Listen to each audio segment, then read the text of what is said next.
Praise the lord. దేవుని పరిశుద్ధమైన నామంలో వాక్యమును వినిచున్న మీ అందరికీ ప్రభు పెరట మా శుభములు తెలియజేస్తున్నాము. ఈరోజు దేవుని వాగ్దానము, ఆయన నీ దోషములన్నిటినీ క్షమించువాడు. కీర్తనల గ్రంథము 103వ కీర్తన 3వ వచనము.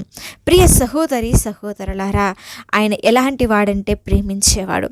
ప్రేమించేవారు ఎవరైనా ద్వేషిస్తారా? లేదు కదా, క్షమాపణ కలిగి ఉంటారు కదా. అలాగే మనం ఆరాధిస్తున్న దేవుడు కూడా మనం ఎన్ని మారులు పాపము చేసినా, ఎంత అవిధేయులుగా అతిక్రమముగా ఆయనకి నచ్చినట్లు కాకుండా ఆయన వ్యతిరేకంగా బ్రతుకుతూ మన ఇష్టానుసారంగా జీవిస్తున్నా కూడా ఇంకా ఆయన మన దోషములన్నింటినీ కూడా క్షమించి ప్రేమను చూపించాడు కదండి. ఎంత గొప్ప ప్రేమ కదా. మన యొక్క దోషములను పరిహరించగలిగిన వాడు ఆయన మాత్రమే. మన దోషములన్నింటి నుంచి మనము విడుదల పొందుకోవాలి, క్షమాపణ పొందుకోవాలి అంటే మనం ఏమి చేయాలంటే ఆయన యందు విశ్వాసం ఉంచాలి. నా దేవుడు నా ప్రతి పాపము నుండి నాకు విడుదల అనుగ్రహిస్తాడు, ప్రతి దోషము నుండి నాకు విడుదల దయచేస్తాడు, నన్ను క్షమిస్తాడు.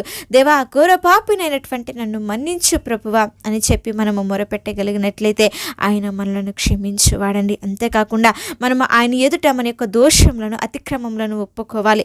అతిక్రమములను దాచుకొని వాడు వర్ధిల్లడు, కానీ వాటిని ఒప్పుకొని విడిచిపెట్టువాడు కనికరము పొందుతాడని వాక్యము సెలవిస్తుంది. నిజమే, మనము ఎప్పుడు కూడా వాటిని కప్పుకోకూడదు. మన యొక్క ప్రతి ఒక్క అతిక్రమములన్నింటినీ కూడా ఒప్పుకొని దేవుని సన్నిధిలో గనక విడిచిపెట్టినట్లయితే మన జీవితాలలో మనము క్షమాపణ పొందుకుంటాము. అంతేకాకుండా పశ్చాత్తాపపడాలండి. పశ్చాత్తాపమైనటువంటి హృదయము మనలో వేదన కలగాలి. అయ్యా, ఎంత ఘోర పాపినో, మరి తప్పిపోయినటువంటి కుమారుడు తండ్రి దగ్గరకు వచ్చి పశ్చాత్తాపడుతున్నాడు తెలుసా. ఎంతంటే హృదయము పగిలిపోయినంతగా, తండ్రి నీ దృష్టికి, పరలోకపు ఉన్న ఆ తండ్రి దృష్టికి నేను వ్యతిరేకంగా పాపము చేశాను, నన్ను క్షమించవా, నన్ను మన్నించవా అని చెప్పి ఆ కుమారుడు ఆ తండ్రిని బ్రతిమలాడుతున్నాడు, వేదనతో క్షమించమని ప్రాధేయపడుచున్నాడు. మనము కూడా అట్టి రీతిగా, తండ్రి నన్ను క్షమించు దేవా, నేను ఎన్నో మారులు నీ సన్నిధి నుంచి దూరముగా వెళ్ళిపోయానయ్యా, నన్ను మన్నించు తండ్రి అని చెప్పి మనము కూడా పశ్చాత్తాపముతో ఆ పరలోకమందున్న తండ్రి ఎదుట మోకరించి ప్రార్థన చేయగలిగినట్లయితే ఆయన కరుణతో, ప్రేమతో మనకు క్షమాపణ అనుగ్రహించేవాడండి. మన పశ్చాత్తాపముతో అడిగితే దేవుడు మన పాపములను పూర్తిగా క్షమిస్తాడు. ప్రభువా, నా తప్పులను క్షమించి నీ ప్రేమతో నన్ను నింపు, ఇతరులను క్షమించే హృదయాన్ని నాకు ప్రసాదించు దేవా అని చెప్పి ప్రార్థన చేయాలి.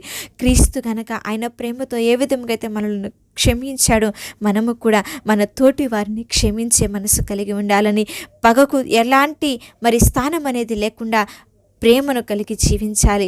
హృదయపూర్వకమైనటువంటి క్షమాపణ దేవాతి దేవునికి ఎంతో ఇష్టమైనది. అట్టి రీతిగా మనము మన యొక్క పాపములను ఒప్పుకుంటే ఆయన నమ్మదగిన వాడు గనక మన పాపములను ఆయన క్షమించి వేస్తాడు. క్షమించటం అంటే పాత గాయాలను మర్చిపోవటమే కదా. వారి మధ్య ఉన్నటువంటి ప్రేమానుబంధాన్ని, తొలగిపోయినటువంటి ఆ యొక్క బంధాన్ని తిరిగి పునరుద్ధరించుకోవటమే. ప్రేమతో మనమందరము కూడా క్షమించే గుణాన్ని మనమందరం కలిగి ఉండాము. ఏ విధంగా అయితే ఆయన మన పాపములను, అతిక్రమములను క్షమించాడో మనము కూడా ఒకరి ఎడల ఒకరము క్షమాపణ గుణాన్ని కలిగి ఉందాము. పాపము చేయక మేలు చేయిచుండు నీతిమంతుడు భూమి మీద ఒక్కడైనను లేడని ప్రసంగి గ్రంథము 7:20 ప్రకటిస్తుంది కదా. మనము పాపము లేని వారమని చెప్పుకుని ఎడల మనలను మనమే మోసపుచ్చుకుందాము, మనలో సత్యముండదని 1 యోహాను 1:8 చెబుతుంది కదండి. పాపమంట మనలను దేవునికి విరోధముగా తిరుగుబాటు చేసేలాగా చేస్తుంది. కనుక దేవుని యొక్క క్షమాపణ అనేది మన జీవితాలలో అవసరము. మన పాపములు క్షమించబడి ఎడల మన పాపముల యొక్క పరిమాణంను చెల్లిస్తూ శ్రమ పొందుతూ మనమంట నిత్య నరకంలో ఉంటామంటండి. మనం ఎలాగ పొందుకోగలము ఈ యొక్క క్షమాపణ అంటే దేవుని యొక్క ప్రేమ. ఆయన అలాగే కరుణ కలిగిన వాడు. ఆయన మన యొక్క పాపములను క్షమించాలని ఆశపడుచున్నాడు. ఎవడు కూడా నశించిపోవాలని ఆయన ఇచ్చింపక అందరూ కూడా మారు మనసు పొందాలని చూస్తూ ప్రతి ఒక్కరి ఎడల దీర్ఘశాంతము కలిగిన వాడై ఉన్నాడు. కనుక మన యొక్క పాపములకు ఏకైక న్యాయమైన పరిహారము మరణం అయితే, ఆ మరణం నుండి మనల్ని తప్పించి నిత్య జీవానికి వారసులుగా ఉంచటానికే ఆయన ఈ లోకానికి వచ్చాడు. కనుక ప్రతి ఒక్కరము కూడా దేవుని యొక్క క్షమాపణ పొందుకుని మనము కూడా ఆయన ఏ విధంగా అయితే మన ఎడల తన యొక్క ప్రేమను చూపిస్తాడు, అటు రీతిగా మనము కూడా ఇతరుల ఎడల క్షమాపణ గుణాన్ని కలిగి ప్రేమను పంచుతూ క్రీస్తు యొక్క సువార్తను ప్రకటించే వారంగా ఆయన యొక్క రాజ్యమును వ్యాప్తి చేసే వారంగా ఉందాము. చిన్న ప్రార్థన చేసుకుందాం. మమ్మల్ని మిక్కిలిగా ప్రేమించిన మా ప్రియ పరలోకపు తండ్రి, శ్రేష్టమైన కృప కలిగిన ఉన్నతమైన మీ నామమునకై స్తోత్రములు చెల్లించుచున్నాము దేవా. అవును తండ్రి, ఎంతమంది అయితే నేను సొంత రక్షకునిగా అంగీకరిస్తారో వారందరూ కూడా క్షమించబడతారు తండ్రి దేవా.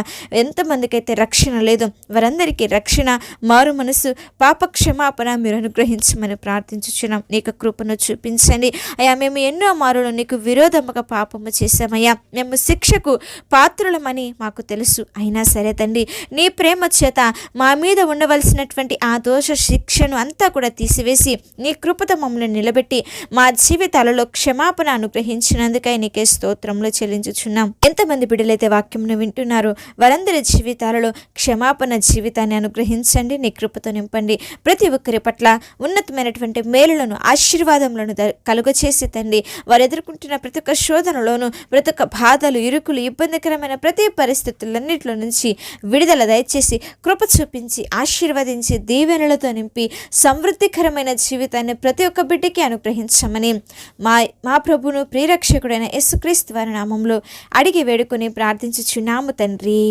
ఆమేన్. అలాగే మీ యొక్క ప్రార్థన అవసరతలను స్క్రీన్ మీద కనిపిస్తున్న నెంబర్కి కానీ కింద కామెంట్ సెక్షన్లో కానీ మాకు తెలియజేసినట్లయితే మేమందరం కూడా మీ గురించి ప్రార్థిస్తాము. దేవుని ఉన్నతమైన కృప మీకు, మీ కుటుంబాలకు తోడై ఉండి నడిపించును కాక. ఆమేన్.